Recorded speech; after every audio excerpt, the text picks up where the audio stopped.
సామ ప్రభుత్వం ఏం చేసింది అనంటే ప్రజలను నిండా ముంచింది, రైతులను నిట్ట నిలువున మోసం చేసింది. ఇప్పుడు వ్యవసాయానికి సంబంధించి పూర్తి స్థాయిలో చేతులెత్తేసిన పరిస్థితులే చాలా స్పష్టంగా కనిపిస్తున్నాయి. ఏం మాట్లాడుతున్నారు జిల్లా రైతులు? స్వేచ్ఛ ఎడారిలో జీవ బతుకులు అయిపోయినటువంటి పరిస్థితి కనిపిస్తుంది. ఖమ్మం జిల్లా వ్యాప్తంగా కూడా ఉన్నటువంటి మొత్తం అన్ని మండలాల్లో కూడా రైతులు రబీ వ్యవసాయాన్ని ధైర్యంగా సాగు చేశారు. ఎందుకంటే సాగర్లో ఆశించిన స్థాయిలో సాగర్ నిండింది కాబట్టి నీళ్లు వస్తాయనేటువంటి ఒక లక్ష్యంతో ఉద్దేశంతో ప్రభుత్వం మీద నమ్మకంతో ఈసారి యాసంగిని పెద్ద ఎత్తున సాగు చేశారు. కానీ అటు వెనక ఆంధ్ర ప్రాంత సంబంధించినటువంటి నాయకులు ప్రభుత్వం నీటిని తీసుకుపోయి తెలంగాణ ప్రాంతానికి తెలంగాణ రాష్ట్రానికి రావాల్సినటువంటి న్యాయమైనటువంటి వాటారాన్ని రాకుండా చేసినటువంటి పరిస్థితులలో తెలంగాణ రాష్ట్రంలో ముఖ్యంగా సాగర్ కింద ఎడమకాలు కింద సాగవుతున్నటువంటి ఖమ్మం జిల్లా ఆశలు ఆవిరైపోయాయని చెప్పుకోవాలి. గత కొంతకాలంగా రైతులు కలెక్టరేట్ చుట్టూ అట్లాగే ధర్నాలు చేస్తున్నటువంటి పరిస్థితులు కనిపిస్తున్నాయి. చాలా చోట్ల కూడా ఈ టైలెండ్ చివరి ఆయకట్టుకు సంబంధించినటువంటి భూములకు నీళ్ళు అందనటువంటి దుస్థితి నెలకొంది. ఇప్పుడు మనం మార్చి మొదటి వారంలోనే ఉన్నాము. ఫిబ్రవరి 20 తారీఖు నుంచే నీటి ఎద్దడి మొదలైంది. అంటే దాదాపు 15 రోజులుగా వివిధ దశల్లో రైతులు తమ గోడును అధికారులకు వెలబుచ్చుకుంటున్నారు. ముఖ్యంగా ఖమ్మం జిల్లా వ్యాప్తంగా ఉన్నటువంటి 20 మండలాలలో 3 అర్బన్ మండలాలు, అంటే అర్బనైజ్డ్ మండలాలు 3 తీసేస్తే మిగిలిన 17 మండలాలలో దాదాపు 2.5 లక్షల ఎకరాలలో వివిధ రకాలైనటువంటి పంటలు సాగు చేశారు. మిర్చి కావచ్చు, వరి కావచ్చు, మొక్కజొన్న కావచ్చు. మిర్చి చివరి దశకు చేరుకున్నటువంటి నేపథ్యంలో పెద్దగా ఒక లక్ష ఎకరాలు, 90,000 నుంచి 1 లక్ష ఎకరాలు పక్కన పెడితే 1,50,000 ఎకరాల నుంచి 1,60,000 ఎకరాల వరకు ఇప్పుడు వరి, మొక్కజొన్న పంటలు తీవ్రమైనటువంటి నీటి ఎద్దడిని ఎదుర్కొంటున్నాయి.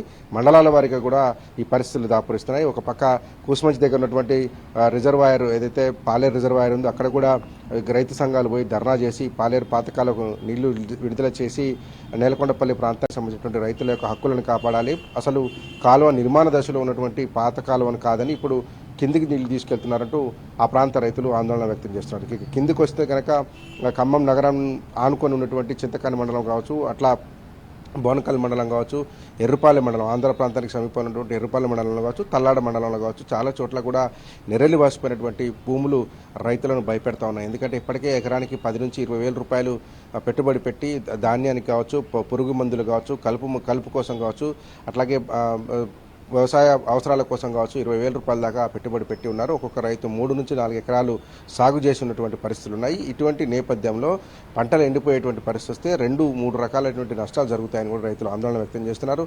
ఆశించిన స్థాయిలో వానాకాలం దిగుబడి రాకపోవడం, రేటు లేకపోవడంతో రూపాయి తక్కువ కమ్ముకున్నాం, ఈ పంట కన్నా వచ్చేటువంటి రైతులు 4 గింజలు వెనకేసుకుందాం అనుకునేటువంటి పరిస్థితులు ఉంటే ఇప్పుడు ఎండిపోతున్నాయి. 10 మళ్ళు ఉంటే 3-4 మళ్ళను మాత్రం ఎండిపోయి వదులుకోవాల్సిన దుస్థితి వచ్చిందని కూడా రైతులు చెప్తున్నారు. ఇప్పటికే 2-3 సార్లు 2-3 మండలాలకు సంబంధించిన రైతులు కలెక్టర్ని కలిశారు. అట్లాగే బోనకల్లో ఒకసారి ధర్నా చేశారు. అట్లాగే పాలేరు రిజర్వాయర్ దగ్గర కూడా రైతు సంఘం ఆధ్వర్యంలో ధర్నా నిర్వహించినటువంటి పరిస్థితులు కూడా ఉన్నాయి. భద్రాద్రి కొత్తగూడెం జిల్లాలో కూడా ఈ పరిస్థితి రోజుకు ముదురుతుంది. ఇక్కడ కేవలం చెరువులు, అట్లాగే బావులు, బోర్ల మీద ఆధారపడి మాత్రమే వ్యవసాయం నడుస్తున్నటువంటి నేపథ్యం ఉంది. అక్కడ కూడా నీళ్లు రోజుకు అడుగంటిపోతున్నాయి, భూగర్భ జలాలు అడుగంటిపోయాయని చెప్పి చేతులు దులుపుకున్నటువంటి పరిస్థితులు అధికారులు ఉన్నారు.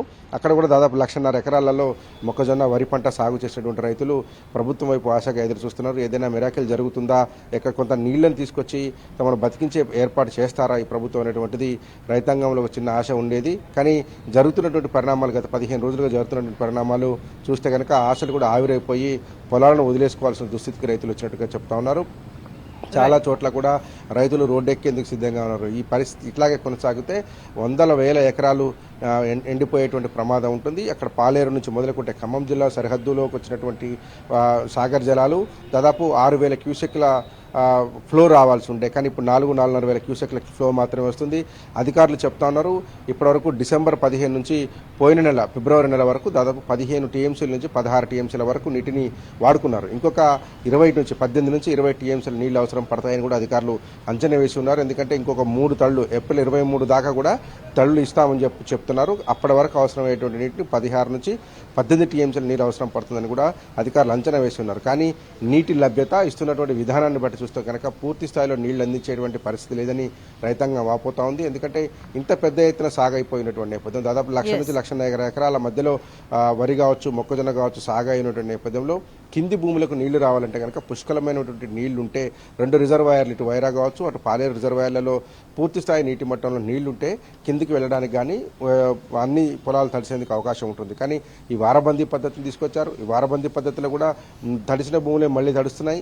కిందికి వెళ్ళాలనేటువంటిది ఇన్స్ట్రక్షన్ ఉన్నప్పటికీ అధికారులను ప్రత్యేకించి పెట్టి పై భూములు తడిసిన తర్వాత 2వ వారంలో వచ్చేటువంటి భూముల నీటిని నేరుగా కిందికి పంపించాలనేటువంటి ఒక నిబంధన పెట్టి పనిచేస్తున్నప్పటికీ కూడా కింది స్థాయి భూములకు నీళ్లు వెళ్ళనేటువంటి దుస్థితి నెలకొని ఉంది. ఇవాళ కలెక్టరేట్ దగ్గర పెద్ద ఎత్తున మిర్చి కోసం ధర్నా చేసినటువంటి రైతులు మిర్చితో పాటు వరి మీద కూడా తమ ఆవేదనను టీ న్యూస్తో పంచుకున్నారు. సార్, నీళ్లు రావట్లేదు, కిందికి టైలెండ్లు దిగువ భాగం ఉన్నటువంటి మా పరిస్థితి దారుణంగా ఉన్నది.